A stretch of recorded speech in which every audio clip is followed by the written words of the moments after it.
separation technique that is available today for researchers. It encompasses a diverse and important group of methods that permit the separation of closely related components present in a complex mixture. Many of these separations would have been impossible by other methods. It is easy to carry out the separation of small samples by separation techniques. The separated components are detected online, and sometimes the compounds can also be characterized. Methods of chemical analysis are at best selective, and only very few are truly specific. Therefore, separation of an analyte from potential interference is a vital step in the analytical determination. Until the mid of the 20th century, analytical separations were largely carried out by such classical methods as precipitation,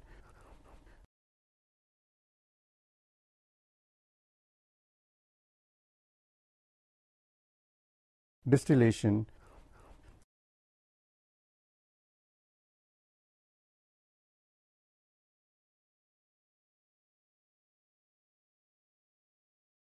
and extraction.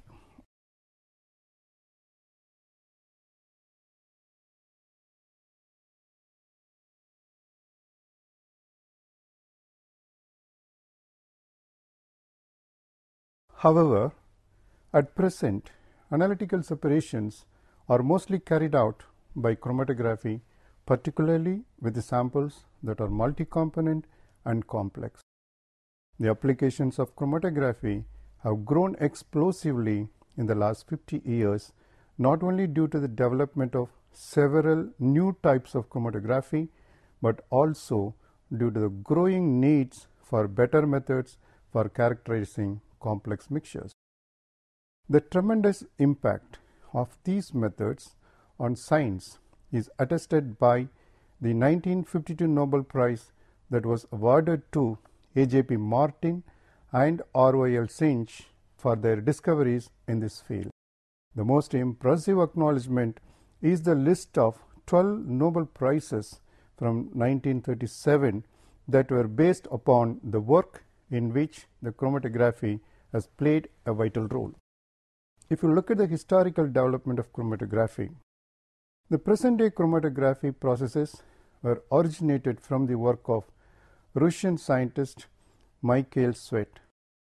In 1906, he has reported the results of his work on the separation of plant pigments. His interest was to find out whether the leaf extract, which is green in color, is having one component or more components. To check the number of components, he has developed a new method. He has prepared a glass column filled with powdered calcium carbonate. A petroleum ether extract of plant leaves was placed at the top of the column. It was found that the plant pigments were strongly adsorbed at the top of the column by the calcium carbonate. On further washing the column, only with petroleum ether, the pigments were moving down the column as two different zones having green and yellow color. Sufficient washing with petroleum ether was done to keep the bands apart. Then the column was dried and the adsorbent was extruded from the column. Individual pigment was then isolated by dividing the column of adsorbents into fractions containing various pigments. The pigments were dissolved with alcohol and recovered by evaporation of the solid.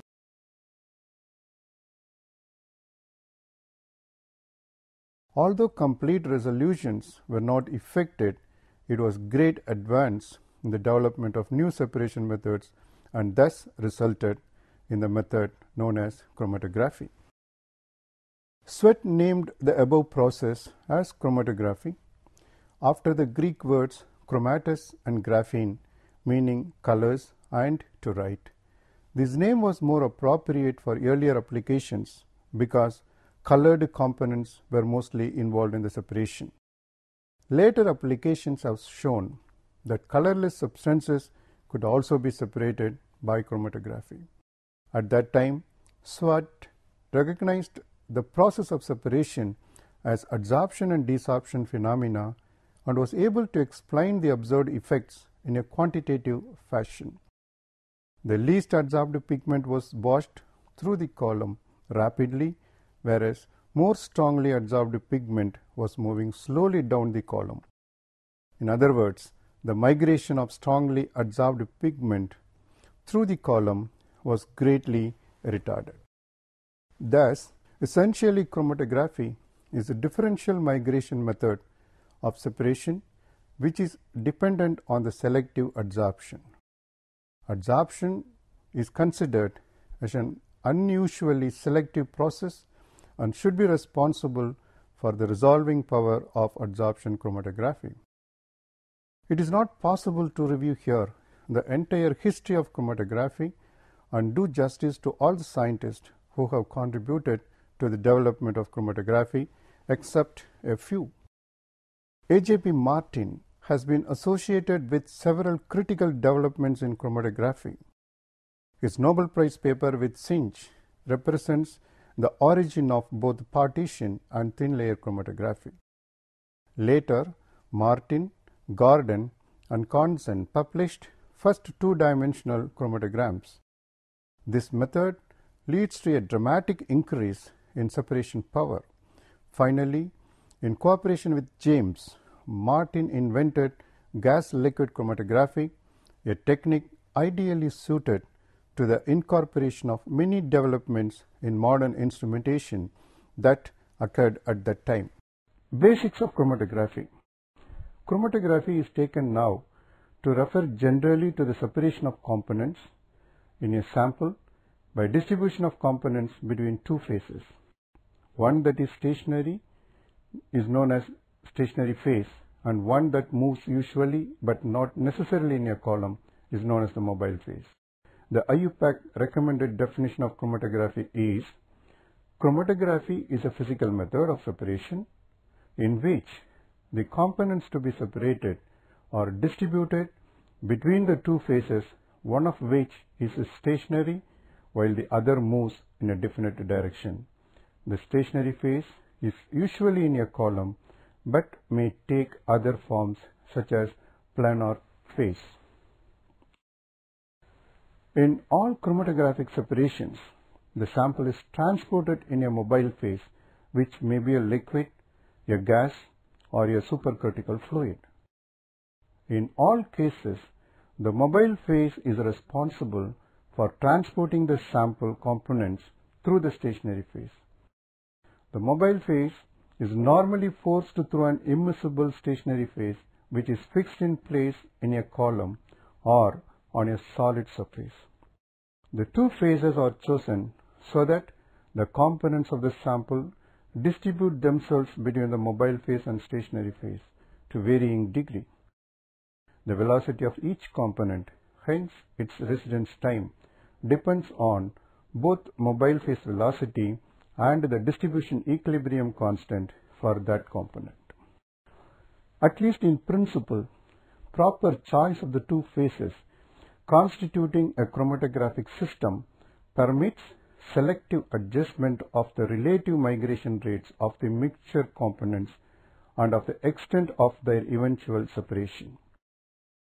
Those components that are strongly retained by the stationary phase move only slowly with the flow of mobile phase.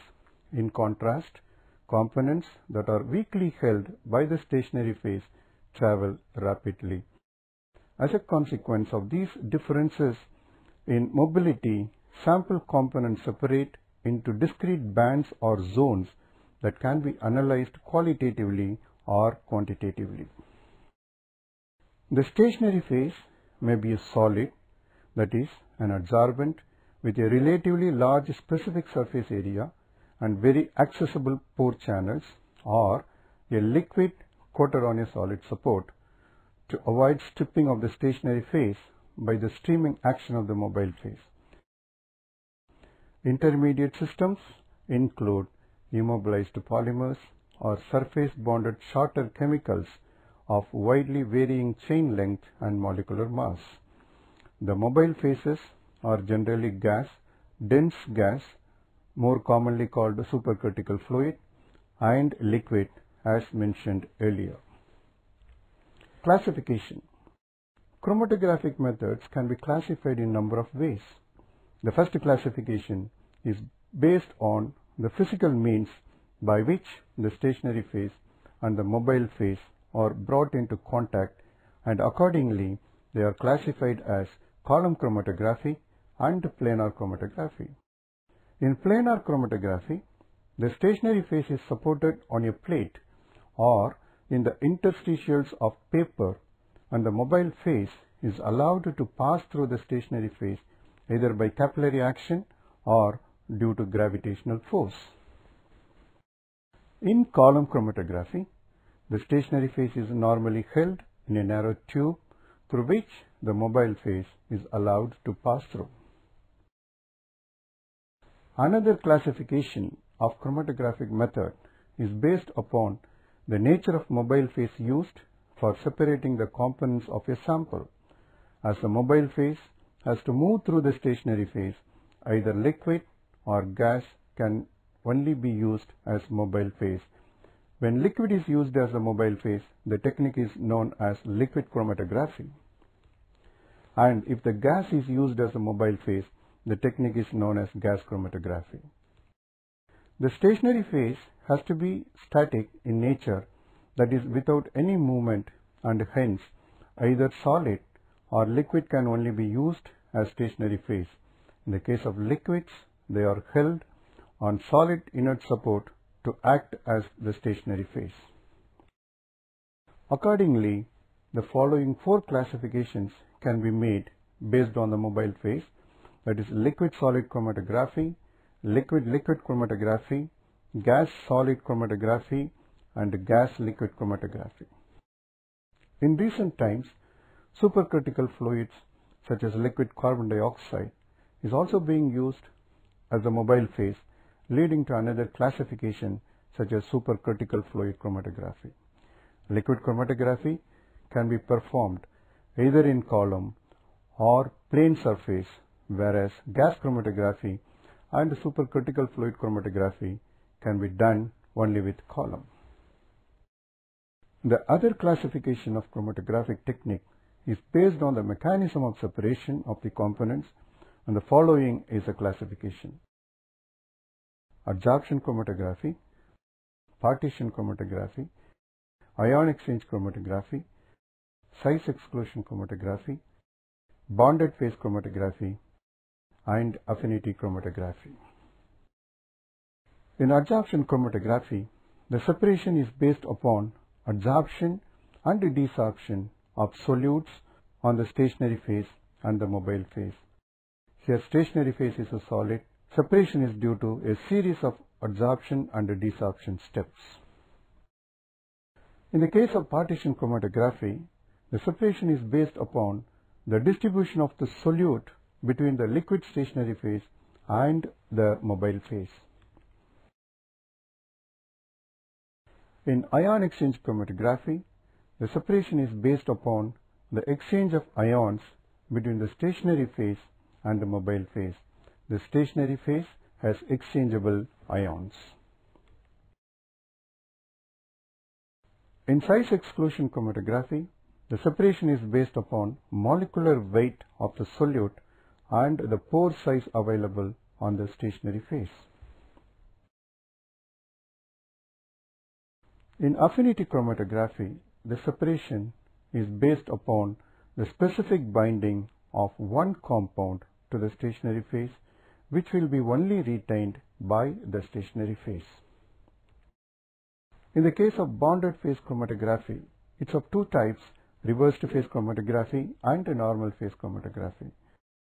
In reversed phase chromatography, the separation is based upon the distribution of the solute between non-polar stationary phase, which is attached to silica, and polar mobile phase. In normal phase chromatography, in which the solute is distributed between the polar stationary phase and non-polar mobile phase.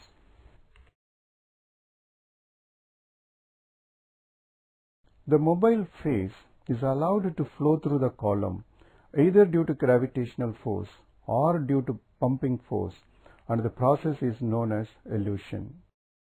It can be considered as a washing process of the column by continuous addition of fresh solvent. The process involved in the separation can be explained as below. The figure shows schematically how two substances are separated in a column by elution process using a liquid as a mobile phase. Initially, a small portion of the mixture containing the components and the solvent to be separated is introduced at the top of the column. The components of the sample distribute themselves between the two phases. Introduction of additional mobile phase forces the sample down the column, where further adsorption of the components on the stationary phase from the mobile phase takes place. At the same time, partitioning of components between the fresh solvent and the stationary phase takes place at the site of original sample introduction also. Continuous addition of the solvent carry the solute molecule in a series of continuous transfer between the mobile phase and stationary phase. The solute moves down the column only when it is present in the mobile phase. Therefore, the average rate at which the solute zone migrates down the column depends upon the fraction of the time the solute spends with the mobile phase. It is very small for solutes that are strongly retained by the stationary phase, while it is large for weakly retained solutes which moves faster in the mobile phase. Thus, the difference in the rate, that is the residence time of solute in mobile phase, causes the components in a mixture to be separated as bands or zones. Continuous elution results in complete separation of the components, which are then isolated when they pass out of the column, where they can be detected or collected. Okay. To conclude, it can be stated that chromatographic techniques are unique and versatile that can be employed for the separation of components present in a complex mixture. They can also be identified, and irrespective of the method of separation employed for the separation of the components, the basic principle underlying in all these chromatographic techniques is the differential migration of the solutes along the stationary phase during elution process. More about each chromatographic techniques will be discussed in the forthcoming modules.